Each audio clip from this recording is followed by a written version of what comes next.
গো, তুমি এখনো শোওনি? বুঝলা, আজকে তোমার হাতের রান্নাটা যা হয়েছিল না, মনে হচ্ছে তোমার হাতে একটা চুমু খাই। ইস, মেয়ের সামনে তুমি যে কি সব বলো না। নাও নাও, শুয়ে পড়ো, অনেক রাত হয়েছে তো। হ্যাঁ, শুয়েই পড়বো, আজকে বিশাল ঘুমও পাচ্ছে। ও বাবা, চোদনা মানে কি গো? এই কি কি কি কি বললি তুই? এইসব বাজে কথা তুই কোথা থেকে শিখেছিস? হ্যাঁ, আমি কি জানি নাকি? ফাটা আমাকে স্কুলে গিয়ে শিখিয়েছে। কি তোকে এইসব কথা ফাটা শিখিয়েছে? তোকে আমি কতবার বলেছি না স্কুলে গিয়ে এইসব বাচ্চাদের সাথে একদম কথা বলবি না। আরে বাবা ছাড়ো না, বাচ্চা কাচ্চা মানুষ তো, তাই কি নাকি বলেছে। ফাটা বাচ্চা নাকি? ও একটা না পাকা শান্তির ছেলে। লেওরা নিজের মতন আমার মেয়েটাকে উল্টো পাল্টা শিখাচ্ছে। দাঁড়াও, ওই চুদির ভাইকে দেখাচ্ছি মজা।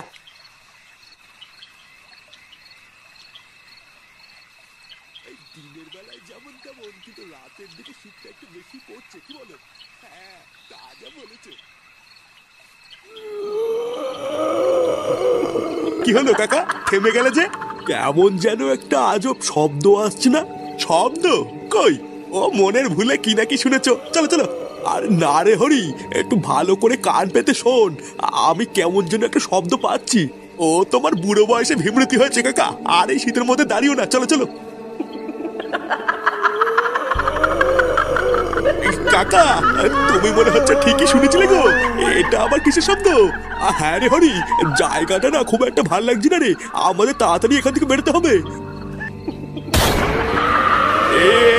কি গো কাকা?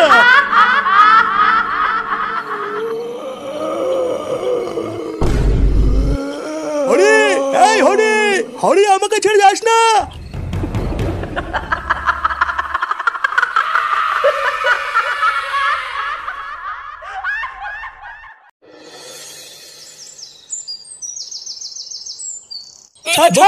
তোর এত বড় সাহস, এতবার মেরে দিস তুই? চুদির ভাই, আমার মেয়েকে উল্টো পাল্টা শিখাবি? মার চোদনাকে মার। তারা চোদনা, তোকে আমি বলেছি না স্কুলে গিয়ে আমার মেয়ের থেকে দূরে দূরে থাকবি। আর তোর এত বড় সাহস, তুই আমার মেয়েকে খিস্তি শিখিয়েছিস? দেখ পল্টু, আমি কিন্তু শেষবারের মতন বলছি, আমার দাদু ভাইকে ছেড়ে দে। ছেড়ে দে, ছেড়ে দে বললেই হয়ে গেল নাকি? হ্যাঁ না রে বল্টু, একদম ছাড়বি না। এই চুদির ভাই সেটা ভেঙে পুরো ফালা ফালা করে দিবি। শালা ভোদার বাল, আমার জীবনটা পুরো ধ্বংস করে দিয়েছে। মার মারা। শোন রে ভুদা, আমি যদি আর কোনোদিন শুনি যে তুই আমার মেয়ের সাথে স্কুলে গিয়ে কথা বলেছিস বা আমার মেয়েকে খিস্তি শিখিয়েছিস, তাহলে চুদির ভাই পরের বার তোর বাড়িতে এসে তোরা তোর দাদু লেওড়া ছিঁড়ে আমি ডাঙ্গুটি খেলবে বলে দিলাম। আচ্ছা ঠিক আছে, আমি আর কোনোদিন কথা বলবো না।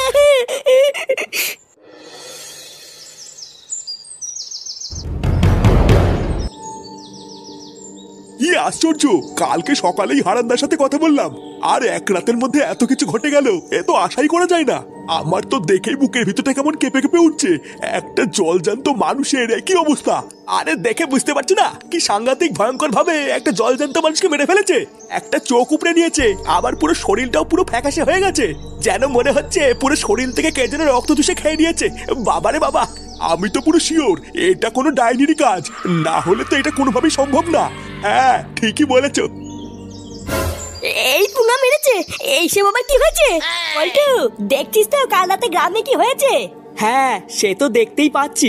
তা কি করে এমন হলো সেটা কি জানতে পারলি? না রে পল্টু, তেমন কিছু জানা যায়নি, তবে গ্রামের সবাই বলছে এটা নাকি কোনো ডাইনির কাজ।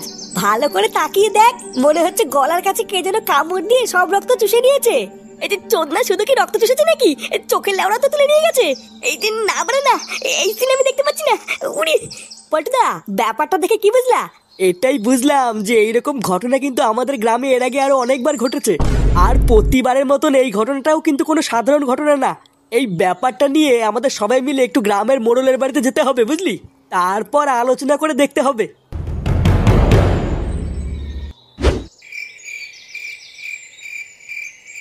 তা মোড়ল মশাই, গ্রামে কি হয়েছে সবই তো শুনলেন, এবার বলুন কি করা যায়? দেখো, এই বিষয়ে আমি আর তোমাদেরকে কি বা বলবো আর কি বা করবো বলো। আমি হইলাম গিয়ে এই ভাতারবাড়ি গ্রামের ছোট্ট একটা মোড়ল, তাই না? সেইখানে দাঁড়ায় আমার কাজ হইলো কিনা গ্রামের যদি কেউ অপরাধ করে তার শাস্তি দেওয়া। এখন এর থেকে বেশি তো আমি আর কিছু করতে পারতেছি না, তাই না? কিন্তু মোড়ল মশাই, আপনি যদি আমাদের পাশে থাকতেন তাহলে আমরা আসল দোষীকে খুব তাড়াতাড়ি খুঁজে বের করতে পারতাম। আমরা যদি তাড়াতাড়ি দোষীকে ধরতে না পারি তাহলে হয়তো গ্রামে আরো বড় বিপদ আসবে। দেখো পল্টু, হ্যাঁ মানতাছি তোমরা একটা ক্লাবের সদস্য, তোমাদের একটা দায়িত্ববোধ আছে, কিন্তু তোমরা ছাড়াও তো এই গ্রামে আরো 2-4টে ক্লাব আছে নাকি? তা তারা যখন চুপ কইরা বসে আছে তোমরাও তাদের মতন চুপ কইরাই থাকো। এইটা হইলো কি পুলিশের কাজ। তা এই বিষয়ে শুধু আমি কেন, তোমাদেরকে কেউই সাহায্য করতে পারবে না। চুদির ভাই, তা কি বালছের মোড়ল হয়েছে তুমি যে কোনো সাহায্য করতে পারবে না? ভোদার বাল গ্রামে সবাই মরে যাচ্ছে আর উনি বসে বসে মাছ ছিটছে। চোদনা মোড়ল হয়েছে উনি, গুদের মোড়ল। চল তো বলতে চল, এইসব বাচ্চাদের কাছে থেকে না কোনো লাভ হবে না বুঝলি? লেওরা আমি বুঝে গেছি, এবার যা করার আমাদের বাচ্চার ক্লাবকে করতে হবে।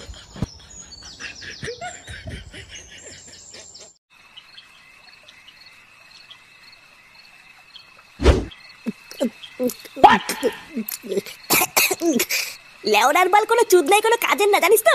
ওদা আমরা কত আশা করে গেলাম, ভাবলাম গ্রামের মোড়ল হয় হয়তো কোনো সাহায্য টাহায্য পাবো। আর বুকাচুদা মোড়ল বলে কিনা এটা নাকি উনার কাজ না। তা উনার কাজটা কি? হ্যান্ডেল মারা। চোদনা, আমি যদি গ্রামের মোড়ল হতাম না তাহলে দেখিয়ে দিতাম চোদন কাকে বলে। হ্যাঁ সবই তো বুঝলাম, কিন্তু তুইও তো খোঁজে যাচ্ছিস কেন?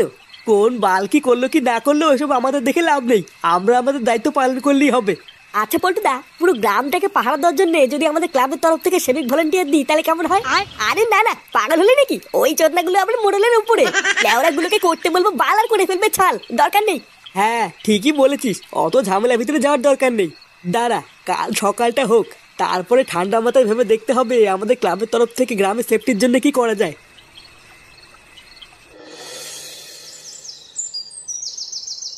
কি কি উল্টোপাল্টা কথা বলছিস তুই? হ্যাঁ গো পল্টুদা, আমি একদম উল্টোপাল্টা কথা বলছি না। ক্লাবে আসার পথে তো গ্রামের লোকজনরা তাই বলছিল।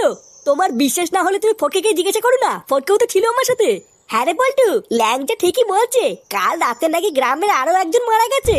আমি আর ল্যাংচা তো প্রথমে শুনে বিশ্বাসই করতে পারিনি যে কাল রাতে আরো একজন একই ভাবে মারা গেছে। এ মারার বাল, গ্রামে এসব কি হচ্ছে রে? আমি তো এসব কিছুই বুঝতে পারছি না। রোজ রাতে একটা করে মরে যাচ্ছে। ও লেওরা, আমি বুঝে গেছি, রাতে বেলায় বাড়ার বেলা বাড়ির থেকে বেরোনো যাবে না, তাহলে কপালে চোদন আছে। কি করা যায় বলতো পল্টুদা? কে মারছে, কেন মারছে, কিছুই তো বুঝতে পারছি না। আর এইভাবে চলতে থাকলে তো এক এক করে গ্রামের সব মানুষই মরে যাবে। প্রতিদিন রাত্রেবেলায় গ্রামের একটা একটা করে মানুষ কি করে মরছে, এখন এটা জানার একটাই রাস্তা আছে। নে মারা, সেটা আবার কোন রাস্তা? রাস্তা নয় রে, রাস্তা না, চৌরাস্তা, আমাদের গুদুম বাবা।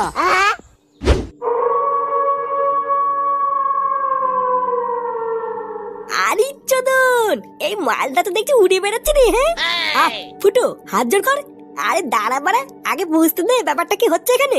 এই মালটা কি কোনো দড়ি টড়ি ধরে ঝুলে আছে নাকি? বাবা আমাদের রক্ষা করো বাবা, আমরা অনেক দূর থেকে বিপদে পড়ে তোমার কাছে এসেছি। এখন আমাদের এই বিপদের সময় আপনি আমাদের শেষ ভরসা বাবা, আপনি আমাদের রক্ষা করুন।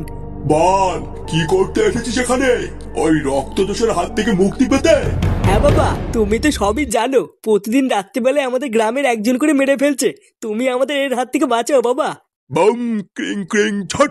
চোদন খোরের চোদন খেয়ে গিয়েছে তার সম্মান, ছটফট করে তিলে তিলে নিয়েছে তার জান। এবার সে বদলা নিতে এসেছে এই গ্রামে, আসল দোষীর রক্ত খেয়ে মারবে সে প্রাণে। ছট। গুরু চাটা ভাঙা কবিতা বললে তো। হ্যাঁ লেওরাটা মূর্খচি দেখালো, মালটার কিন্তু ট্যালেন্ট আছে। হ্যাঁ চুপ সুধীর ভাই, তুই আমাকে মূর্খ বললি? আমি মাধ্যমিক পাস।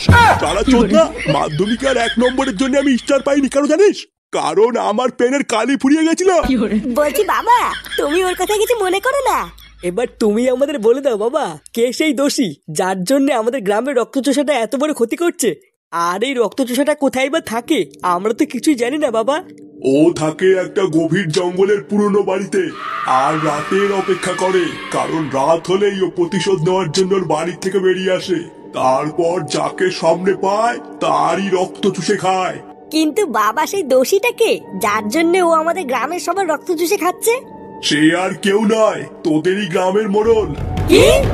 হ্যাঁ, আর ওই মোড়লকে ধরে তোরা যদি একবার কোনোভাবে ওই রক্তচোষার বাড়িতে নিয়ে যেতে পারিস, তবেই ওই মোড়লকে ওর নিজের হাতে মেরে তারপর শান্ত হবে, নয়তো আর হবে না।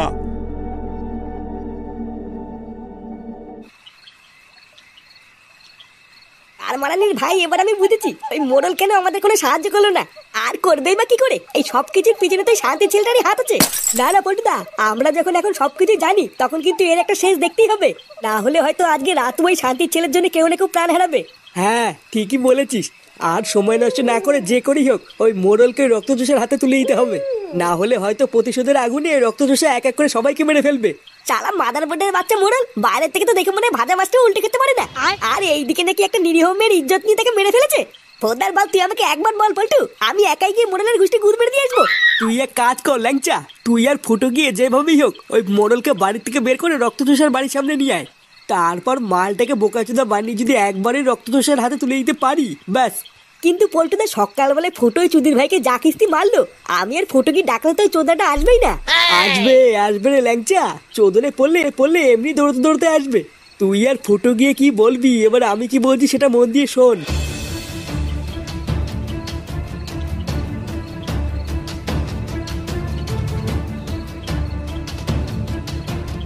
কি আমার কথা কি ক্লিয়ার নাকি ভেজাল আছে? আরে হ্যাঁ হ্যাঁ, বুঝে গেছি বুঝে গেছি। এবার বারা তোরাও দেখবি এই ফুটোর অ্যাক্টিং কাকে বলে। মোড়ল কাকু, ও মোড়ল কাকু, কাকু কই গো? এই এত রাতে কিনা রে? এ কি তোরা, তোদের এত রাতে কি চাই? লেওড়া গুলো বেড়েছে আমার বাড়ি থেকে। এ মা কাকু, তুমি তো দেখছি এখনো খোঁজে আছো।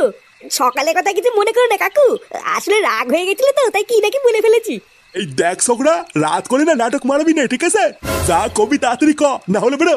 আরে কাকু, তোমার জন্য একটা হেভি খবর নিয়ে এসেছি গো, শুনলে তুমি এখনই লাফাবা। এই গ্রামে যে খুনগুলো হচ্ছিল না, সেই খুনিগুলোকে আমরা একটু আগে পাশের জঙ্গলে পুরো বাড়িতে ধরেছি। কি কস, ধরে ফেলাইছিস? আরে হ্যাঁ মানে হ্যাঁ, সত্যি ধরে ফেলেছি। পল্টু আর ফটকে তো ওখানেই আছে। আর শুধু ধরিনি, ধরার পরে আমরা এটাও জানতে পেরেছি যে ওরা ডাকাত। ডাকাত? ডাকাতে করছে এই কাজ? হ্যাঁ গো কাকু, আর আমরা ধরার পরে এটাও জানতে পেরেছি ওদের কাছে প্রচুর টাকা পয়সা সোনা দানা আছে। হ্যাঁ মানে হ্যাঁ, প্রচুর প্রচুর। ওই জন্য তো লেওড়া তোমাকে ডাকতে এসেছি, তুমি হচ্ছে গ্রামের মোড়ল, ওইসব টাকা পয়সা সোনা দানা সব তোমার কাছে রেখে দেবে। এই সুধীর ভাইগুলো রাত দুপুরে কয় কি টাকা পয়সা সোনা দানা অনেক কিছুই আছে। একবার যদি ওই টাকা পয়সা সোনা দানা গুলো হাতে পাই, আমি তো অনেক বড় লোক হয়ে যাবো নে। না, এ দেখছি ঘরের লক্ষ্মী নিজেই হাইটে হাইটে আইছে, এই সুযোগ ছাড়া যাবে না। কই কই, চল চল, আমারে নিয়ে চল। আসো আসো কাকু, তাড়াতাড়ি আমাদের পিছন পিছন আসো।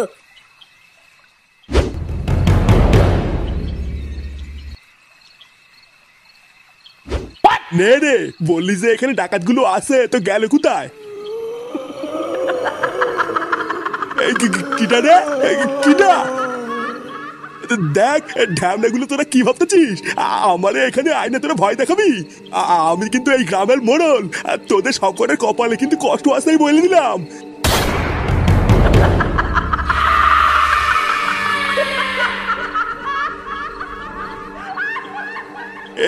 কি তুই? আমি তো তোরে মেরে ফেলেছিস তাই না? আজকে তোকে কে বাঁচাবে? এবার তোকে আমি তিলে তিলে মারবো, যেভাবে তুই আমাকে মেরেছিস। কি বলতেছিস এসব? আমারে তুই মারবি?